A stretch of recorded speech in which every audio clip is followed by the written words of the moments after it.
Class is in session. We're going to be going over anticoagulations, quick refresher. So what is anticoagulation? So anticoagulation is a medication that thins out the blood. Why would you want to thin out the patient's blood? Well, you want to thin out the blood to prevent blood clots from forming. So what can a blood clot do to your patient? It could cause a stroke, it could cause a heart attack, it could cause a PE, pulmonary embolism, it could cause a DVT, deep vein thrombosis. Those are things you want to prevent. So most of the time, anticoagulations will be ordered for VTE, which is the venous thromboembolism prevention.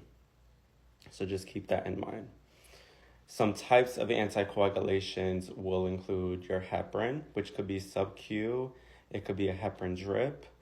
Coumadin is one that I haven't really seen used as frequently as it was before, but sometimes you will see patients be on heparin and coumadin, and the reason for that is that they're bridging the patient back onto coumadin, and they want the INR levels to be therapeutic, which I'm going to make separate refresher videos for heparin and coumadin as well.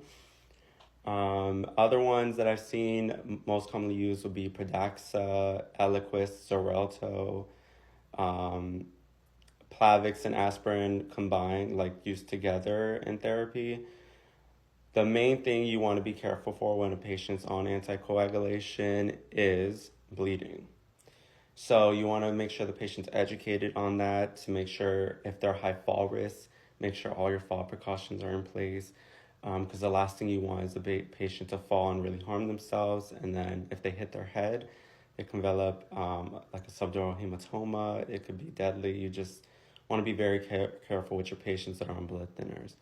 Again, I'm going to be doing separate refresher videos, especially on heparin, because that is one I've seen most common that people have a lot of questions for. They don't understand the process or what you should be checking and how often. So I'll do a separate refresher course on that. If you have any more questions as in anticoagulations, just let me know.